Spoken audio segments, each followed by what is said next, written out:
Hi, I'm Alan Jones, Executive Editor for Boating World Magazine. Today I'm aboard the Starcraft 226 Limited with Dan Robinson. How you doing, Dan? Great, Alan. Now, to me, what makes a great pontoon boat is attention to detail for the small details. And looking around this boat, this is exactly, to me, what makes this thing cool. Like the scallops on the sea, the pleating and everything like that. What else do we have going on here? Boy, I'm glad to hear you say that because I know you look at a lot of pontoons, and we do spend a ton of time on the small attentions to detail on this boat specifically.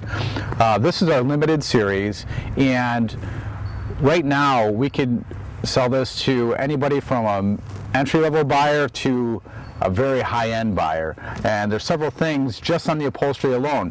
What you'll see right here is we bolstered the seat so that if you're in rough water and you're moving along, you're not continually sliding down and trying to readjust your position on the seat. Right. The pleating you mentioned, right here, if you lean back, you'll feel that it's bolstered out to give you lower back support. Right. And then up here, it's nice, rounded, and you have a nice natural fall for your hand to the rail for safety. Yeah, got to have a good place to grab onto when the captain gets a little rambunctious there.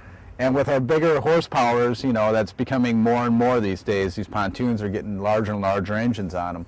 And they're using them for, as you see, we put a ski bar on this, water skiing, wakeboarding. It's a multi-purpose boat now. Other little details we do is in our gates, they're through bolted. They have safety mechanisms on there so you won't pinch your fingers in the gates. It keeps a nice gap in the gate. And then you'll see that they're all preloaded,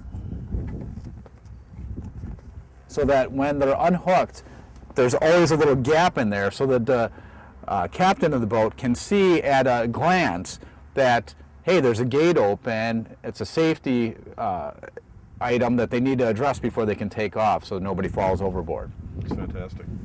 Well, to me, attention to detail really comes in at the helm. Let's take a look at that and see what we have going on there. Great. At our helm, you're going to see that we have 3 pods that have burlwood accents. Have large, easy-to-read gauges on here, and we have a premium sound system. The sound system has an MP3 player jack right here that you can go into, and it has either an MP3 holder or a holder for your phone and a DC plug for your cell phone as well to keep that charged. That's I tell you, that's where I gig a lot of pontoon people because they don't have a place. They have the iPod jack, but they don't have a place to put the iPod. They just say put it in your cup holder, but you know, I don't want my expensive iPhone or whatever rattling around in there. Exactly, and you know, the cup holder's there for a reason, for a beverage, not for a phone. Well, another attention to detail thing to me is the ergonomics of the helm. You know, where your hand falls for the throttle, and you guys have this position perfectly, I think. That's exactly right. We combine the helm, a full fiberglass helm unit, with a multi-position tilt steering wheel, and then when you sit at the helm, if I may, you'll see that your arm falls right into the place that you need it to for operating the boat. Right. Again, a safety, you're not searching for it, you don't have to look for it, your hand naturally falls right on the throttle. And then when there's close quarter navigating, you can tilt your steering wheel up and you can see all around the boat. Skiers, you got a heavy-duty ski bar that's through bolted through our frame on the bottom of the boat. So you can put 250 pound skier back there or wakeboarder and feel assured that that's not going to rattle around your boat. That's great. As far as standard features on this boat, any other standard feature that we have? Well, what's great about this boat is the only option that we've looked at today is the ski bar. Right. This boat has everything on it that's standard. Even the sculptured carpeting that runs throughout the boat, right, that's standard. The armrests on the helm seat, swivel forward, backwards, that's all standard. The stereo system, the premium stereo system is standard. Tilt wheel is standard.